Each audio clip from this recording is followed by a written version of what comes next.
The Spanish Super Cup final gave us yet another gift of El Clásico this season. Barcelona, Real Madrid, in yet another battle. And boy, did it live up to the hype. Barcelona, just minutes ago, claiming another victory over their rivals 3-2. Inside our studio, alongside Ian Joy, I am Stefano Fusaro. What a match it was, Ian. Barcelona again victorious over Real Madrid 3-2. And I think it would be a fair result. Watching that match with you, it's pretty dominant. You expected Real Madrid to still be in this game because of the rivalry, but I think it was a pretty fair result. Yeah, listen, at the end of the day, I would have to say, okay, fair result, but my oh my, was that a fantastic watch. That was a great game of football. It was pretty much end to end. I know Barcelona had the majority of the opportunities, and at times Real Madrid were sitting back inviting that pressure. And then, of course, in the closing stages of the game, you were like, where's Real Madrid? Where's Real Madrid? Didn't have a chance for 15 minutes at the end of the game, and then created two quick chances where they probably should have scored that equalising goal. But this is just a great spectacle. Wonderful performance from both teams.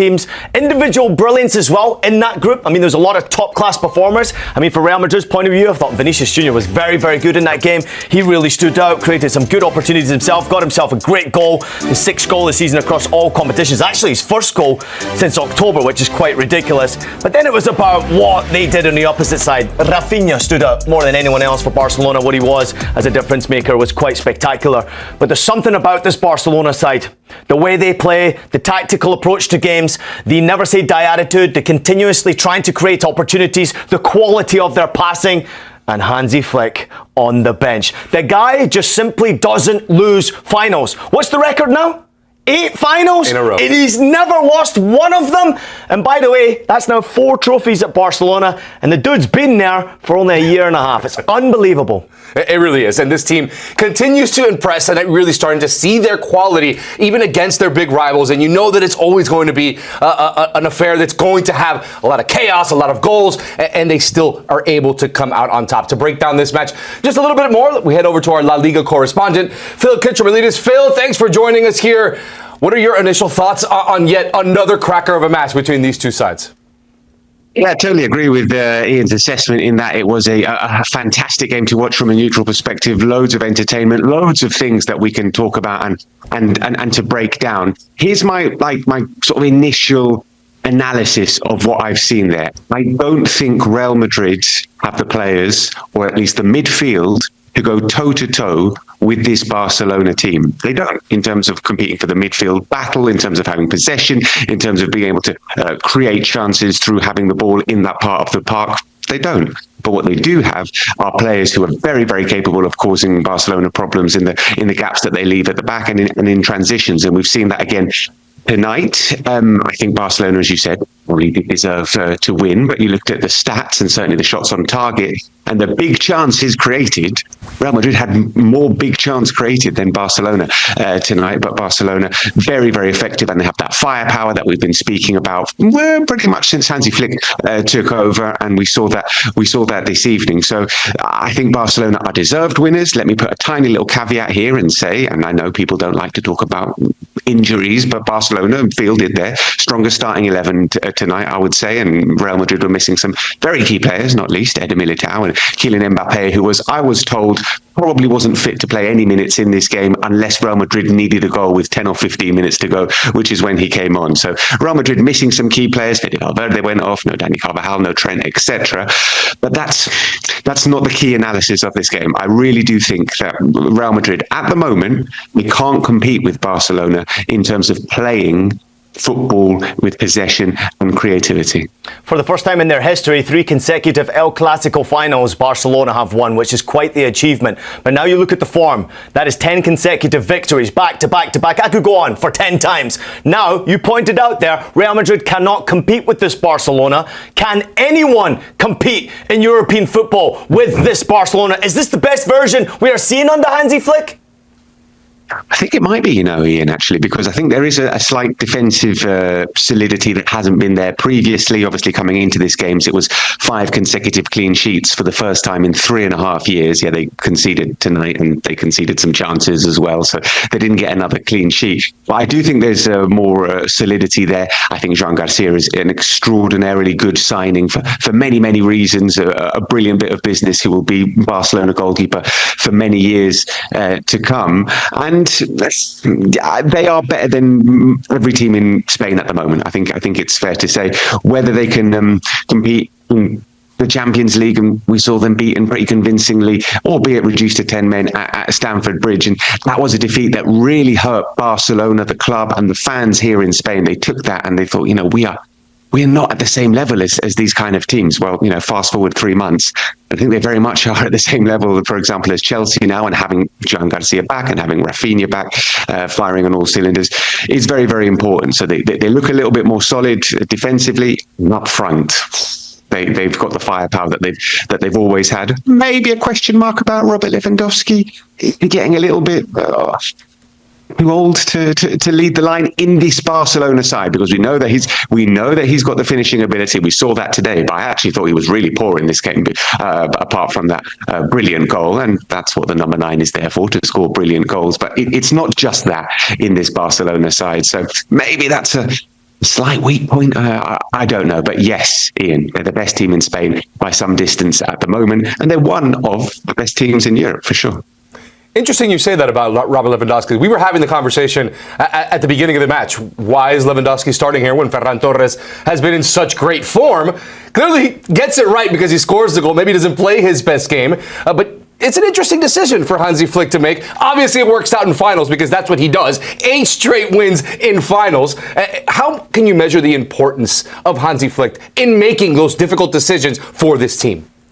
Oh, Hansi Flick has been just absolutely crucial. I mean, think about some of the big decisions that he's made as well. Even just going back to last season and bringing in Wojciech Szczesny and saying, this guy is my goalkeeper, and playing him, and him being absolutely key. Then there have been other decisions that we've seen this season, like Eric Garcia, who has played more minutes for Barcelona than any player this season, and I did not have that on my bingo card for this season.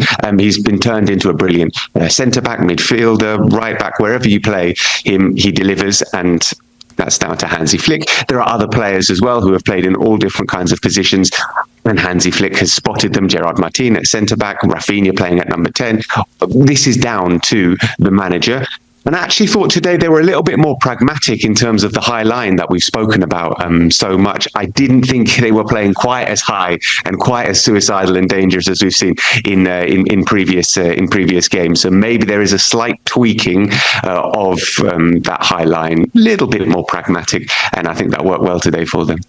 After going scoreless in 7 El Clásico matches, it's not bad to have the impact of scoring 7 in the next 5. Raphinha stood out once again, by the way. Phil, what a performance from him individually, leading by example once again. Best player on the pitch for you?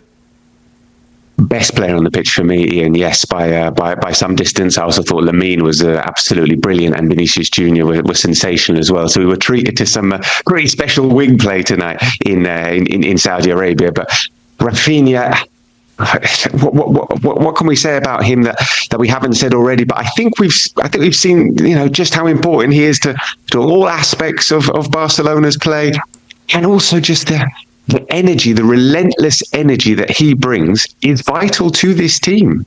That's what they need right from the front line, is the first line of defense, and he is leading that consistently. But what he did tonight was what he did with the ball, and with the ball he's been absolutely exceptional. I thought he could have had more goals tonight. He missed a really good chance in the first half, and then scored a harder chance as well. So yeah, a massive fan of Raphinha. What he's done mentally, he's so important to this side. He is the leader. He is the captain of this team, and he wasn't the captain of this team tonight. Frankie de Jong was wearing the captain's armbands, and I know a lot of people in Barcelona who are not necessarily agreeing with the fact that Frankie de Jong is the captain of Barcelona. It should be Raphinha, and he is the de facto captain by what he does when he leads the team. All right, Phil, let's jump to the other side. I'm going to ask you a question that you've been asked quite a bit this season. And I'm going to preface it by saying that I really disagree with the hiring and firing of managers and the rumors, but I understand that this is Real Madrid. Alonso's future. Yeah. Exactly. The question is Xabi in trouble?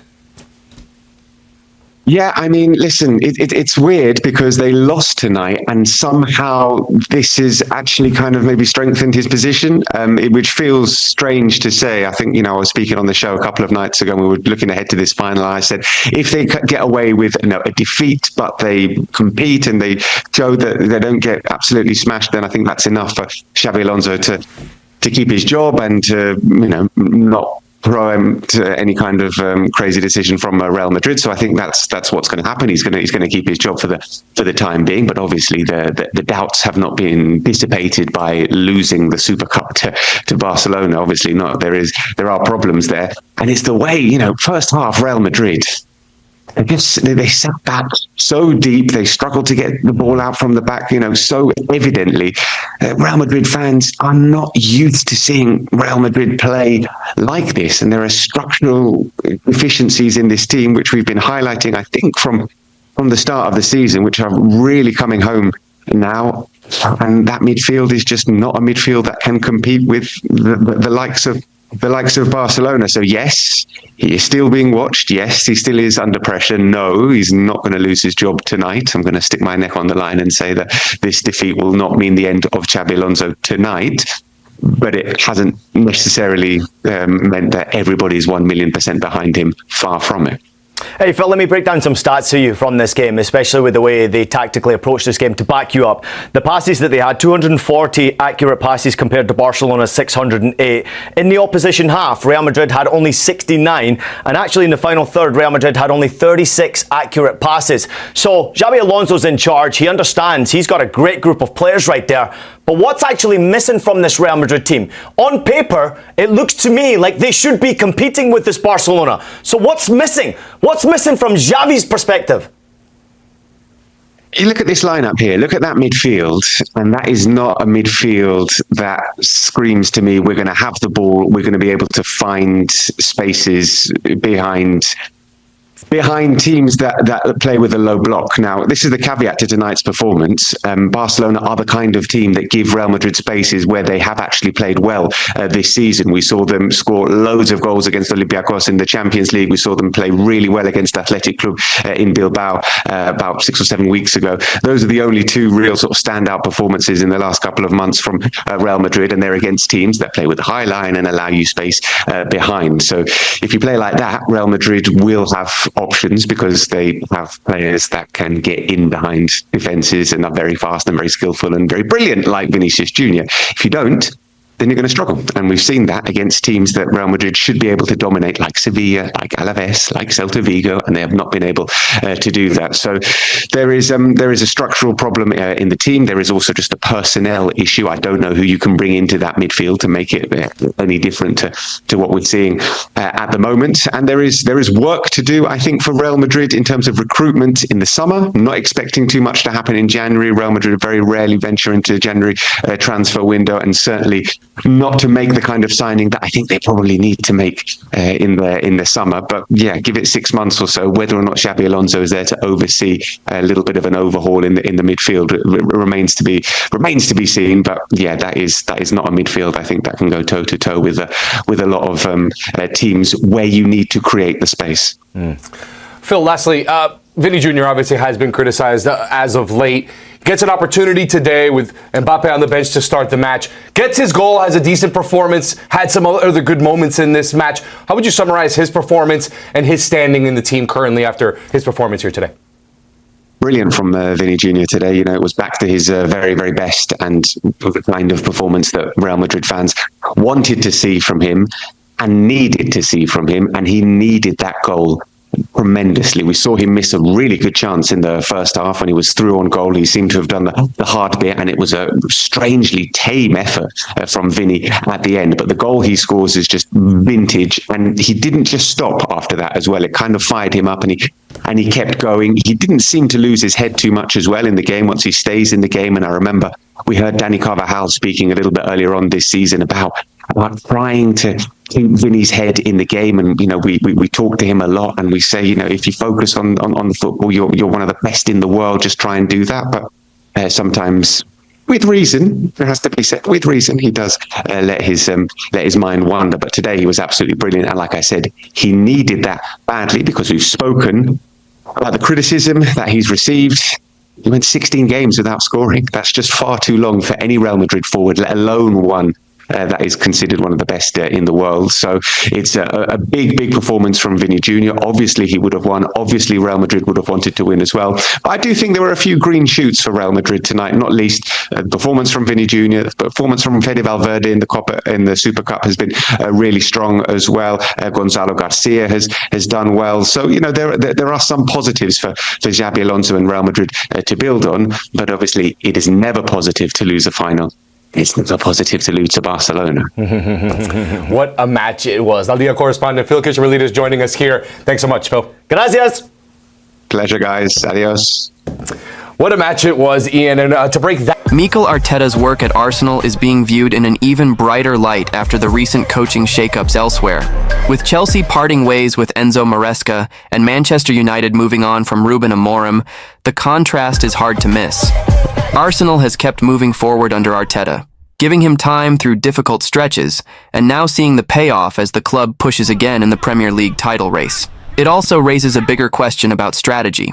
While Chelsea and United are changing direction again, Arteta has been in place for more than 6 years, outlasting a long list of managers across those two clubs in that span. That stability has become part of the story, and it was a major talking point on the Seeing Red podcast with Tom Canton and John Cross. Beyond reacting to Amorim's dismissal and breaking down wins over Aston Villa and Bournemouth, plus Manchester City's loss to Chelsea, the conversation kept returning to one core idea: structure. Not just who is the coach, but how much power that coach has, and whether the club is built to support a long-term project. Cross pointed to Arsenal as a rare example of patience turning into real strength. He argued that Arsenal's willingness to back Arteta through the messy early phases helped create the stable position they're in now, and that this kind of time and support investment is what can turn a club into something truly solid. Canton's response was sharp and honest. Arteta's arc, he said, has almost become a problem for other clubs, because it tempts them to keep coaches they probably shouldn't. But at the same time, it's still the best example of what can happen when you hire the right person and actually give them time. And that time wasn't smooth. The discussion highlighted how Arsenal could easily have pulled the plug early. 2 8th-place finishes, then 5th, missing out on the Champions League, and a Europa League semi-final exit to Unai Emery's Villarreal. Any of those moments could have pushed a club into panic mode. Instead, the argument is that Arsenal recognized the bigger reality. Arteta didn't have the resources to compete at the required level right away. The squad needed a rebuild. The roster needed to be refreshed. That's where the comparison to Chelsea and United becomes even more pointed.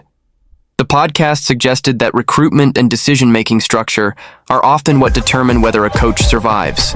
If signings don't land, results suffer. And if a coach doesn't have enough influence, or the club isn't aligned behind a clear plan, it becomes much easier for things to collapse. In other words, giving time only works if the coach is empowered to shape the team in a way that matches the vision. Cross also emphasized that Arteta's situation stood out because he pushed to be a true manager, not just a head coach. The idea is simple. Top coaches want a real say in the build, and they want the club to match what they were promised when they took the job. The discussion even pointed to how Arteta survived a low moment, like the home loss to Burnley, because the club stayed behind him. And in that period, with fan pressure affected by the COVID-era environment, Arsenal were able to hold their nerve instead of reacting emotionally. Meanwhile, the big unknowns now shift back to Chelsea and Manchester United. Who replaces Amorim? And how will the next chapter look at Chelsea? The answers may come sooner than people expect. But for Arsenal, the reality stays the same. They're stable, they're moving forward, and they're still in the title chase, while others are starting over again. And that contrast can shape how people judge every manager in the league. Because when two massive clubs hit the reset button again, it forces the same question Cross raised on the show. Is the quick switch actually fixing the problem, or just delaying the real work? The bigger takeaway from the discussion is that time isn't a magic solution by itself. It only becomes valuable when the club's structure supports the plan, and when the coach has the influence to push the squad in the direction he believes it needs to go. That's why the distinction between head coach and manager kept coming up. The podcast point is that if a coach is expected to own the results, he usually wants a meaningful say in the decisions that shape those results. And if he doesn't get that, patience alone won't save him. That's also where Arteta's early struggles get reframed. Those finishes and setbacks could have become a reason to panic. Instead, they became evidence of why alignment matters, because Arsenal chose to treat them as part of a build, not a final verdict. And once the squad was reshaped the way the club believed it needed to be, the results started to reflect that long-term approach. So the repercussions aren't just about Arsenal looking stable, it's about how stability changes your margin for error. When you don't reset every year, you're not constantly starting from zero. You're building on decisions, learning from setbacks, and keeping a clearer identity. For Chelsea and Manchester United, the immediate consequence is obvious. They're changing direction again, which means the next appointment carries even more weight. Because every new coach isn't just judged on results. He's judged on whether the club is finally giving him the structure and authority that the role demands. That's why the question at the end matters so much. Who will replace Amorim, and how will Liam Rosenior do at Chelsea? Because those answers will test the exact theme the show kept returning to. Time, support, structure, and control.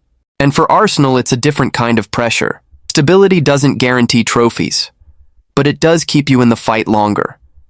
And right now, while others restart, Arsenal get to stay focused on what they're already doing, chasing the Premier League title.